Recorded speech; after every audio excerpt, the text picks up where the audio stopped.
आपको तो पता ही होगा कि हम हमारे यहाँ जैसे ट्रेन क्रॉसिंग होती है ना, एक ऐसी जगह है, एक ऐसा देश है जहाँ प्लेन क्रॉसिंग है।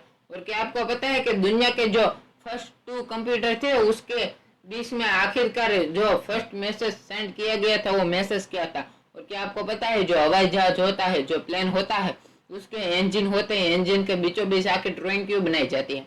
ऐसे नए नए फैक्ट जानने के लिए लास्ट तक बने रहिए हमारे इस वीडियो में। और अगर आप नए हो तो चैनल को सब्सक्राइब कीजिए और बेल आइकन को प्रेस कीजिए, जिससे हमारी वीडियो अपलोड होते ही सबसे पहले आपको नोटिफिकेशन मिल जाएगी। And like share and comment.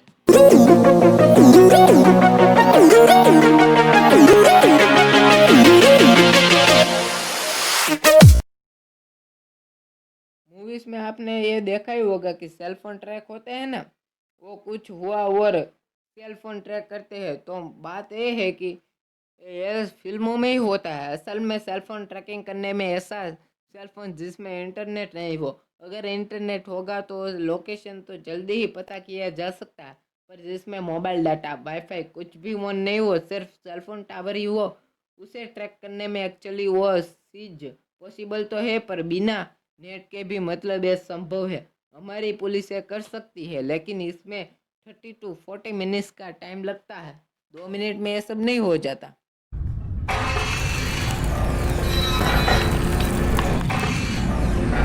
अगर आपको वर्ल्ड मैप के चारों तरफ एक ड्राइंग बनाओगे तो आपको एक बिल्ली जैसा दिखेगा जो एक ऑस्ट्रेलिया के साथ खेल रहा है।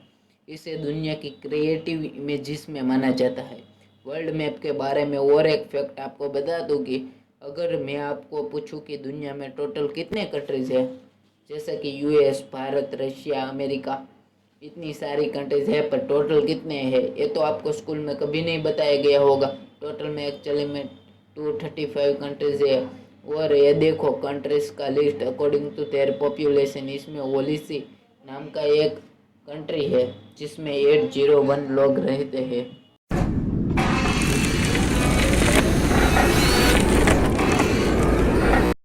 आपको तो पता ही होगा कि सबसे ज्यादा चांद जुपिटर ग्रह के हैं, 79। वो डेली डिस्कवर रहते हैं चांद। नए नए चांद रोज डिस्कवर होते हैं। रोज नहीं, महीने में, साल में एक ना एक तो जरूर डिस्कवर होता है। वो काउंट बढ़ता जाता है। पर शुक्र ग्रह है जो जुपिटर को भी ओवरटेक किया। अब पूरे सोलर सिस्टम में सबसे ज्यादा चांद वाला ग्रह सैटर्न यानी शुक्र ग्रह है। 82 मून्स डिस्कवर हुए हैं सैटर्न पे।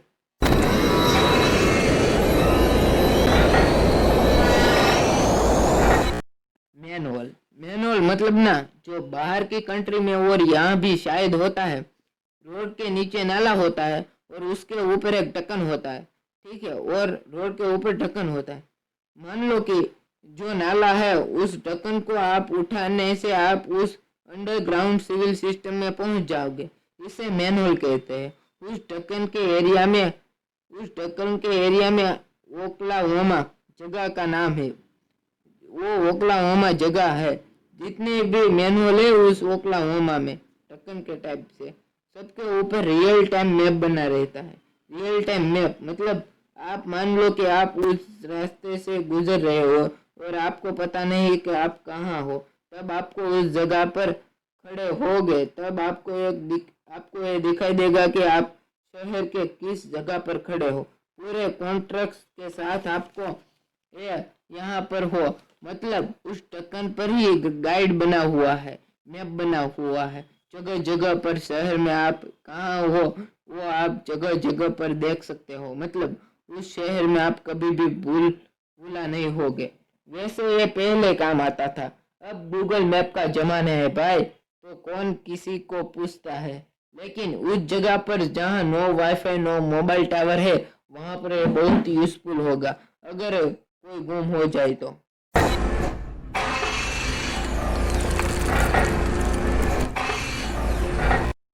क्या हुआ कि नासा ने एक एस्ट्रॉयड पर अपना स्पेसशिप लैंड किया, ठीक है। एस्ट्रॉयड 433 एरोड ये एस्ट्रॉयड का नाम था। उस पर 2001 में नासा ने अपना स्पेसशिप नियर अर्थ एस्ट्रॉयड नाम का स्पेसशिप उसने लैंड किया। और जैसे कि नासा हमेशा करता है, तब क्या हुआ कि ग्रिगोरी नेमिटज नाम का एक इंसान अचानक से नासा के ऑफिस में आया और $20 यानी 1300 का बिल नासो को पकड़ा दिया। और एज अ पार्किंग चार्ज मतलब ग्रिगोरी नेमिटस का ये कहना था कि तुमने मेरे एस्टेट पर लैंड किया है, इसलिए दो मुझे 300 रुपये पार्किंग टिकट।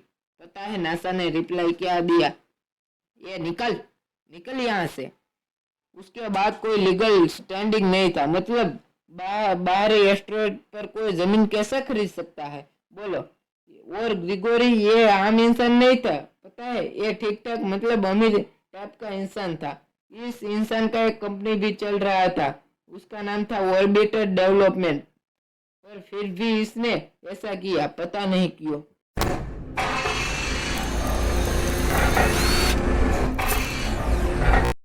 क्या है कि ये बहुत ही अजीब सी फैक्ट है। ये साल 1989 से पहले डॉक्टर को उतना नॉलेज नहीं था बच्चों के बारे में कि बच्चे क्या फील करते हैं। तो क्या है ना, जिन बच्चों के ऊपर सर्जरी की जाती थी ना, वो उन्हें बिना एनेस्थीसिया दिए करते थे। एनेस्थीसिया मतलब अगर आपको कुछ हुआ और सर्जरी करने की नौबत आई ना, तो डॉक्टर क्या है कि वो आपको एनेस्थीसिया का सुई दे देंगे। उससे जो पार्ट आपको सर्जरी कर रहा होगा ना, वो पार्ट में आपको पेन नहीं होगा, इसलिए उस एनेस्थीसिया का सुई दे देते थे। पर इन 1987 जो पहले डॉक्टर्स ये मानते थे कि बच्चों को दर्द नहीं फील होता, और ये मानते थे कि बच्चों को दर्द फील नहीं होता, इसलिए एनेस्थीसिया देने की कोई जरूरत नहीं है। तो सोचो बच्चों को कैसा फील होता होगा। फिर जैसे जैसे मेडिकल साइंस आगे बढ़ी, फिर पता चला कि बच्चों में भी पेन रिसेप्टर्स उतने ही एक्टिवेट होते हैं जितना एडल्ट्स में होते हैं।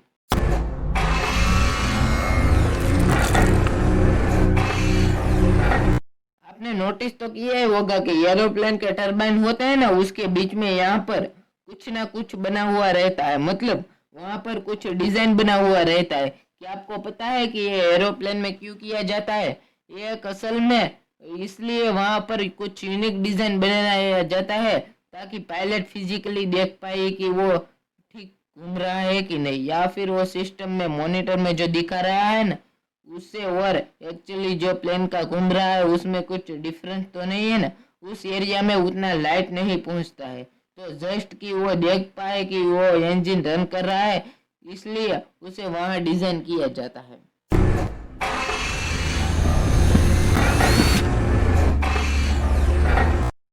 ये फैक्ट बहुत ही फिल्मी फैक्ट है, आपको मजा आएगा। जो जीपीएस होता है ना, वो गाड़ियों और ट्रेन का स्पीड मापता है। आप ट्रैवल करते हो तो ट्रैवल करते समय आप देखते ही होंगे कि आपको पता चलेगा कि आपका स्पीड कितना है।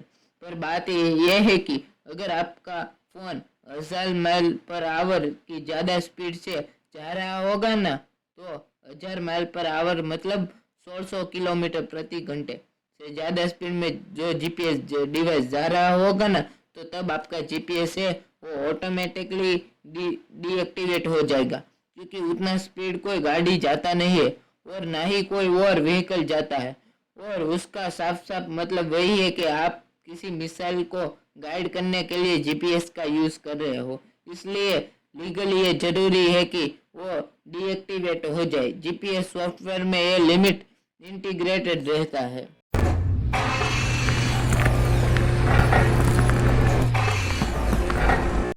जो पहला मैसेज जो कि दो कंप्यूटर के बीच में भेजा गया था वो 1969 में किया गया था, और वो मैसेज था एलओ। एक्चुअली में वो मैसेज था लॉगिन, पर जब एलओ जब ट्रांसफर हुआ तब दो कंप्यूटर क्रैश हो गया। सोचिए उस टाइम के कंप्यूटर की पावर कितनी थी।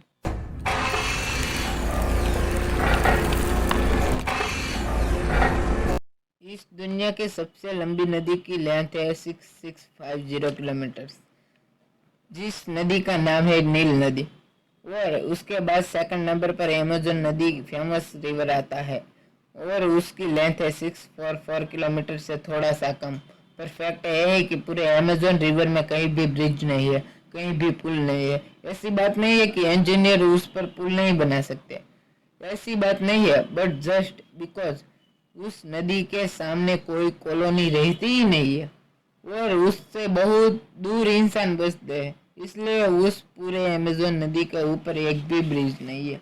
और इस पूरी दुनिया का 20% ऑक्सीजन एक्चुअली सिर्फ अमेज़न जंगल से ही आता है, क्योंकि वो दुनिया का सबसे बड़ा जंगल है।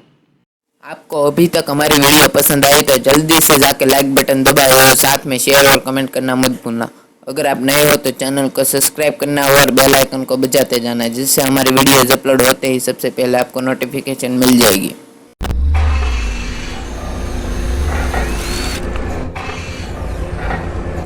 इंडिया में तो आप ट्रेन क्रॉसिंग को देखते ही होंगे।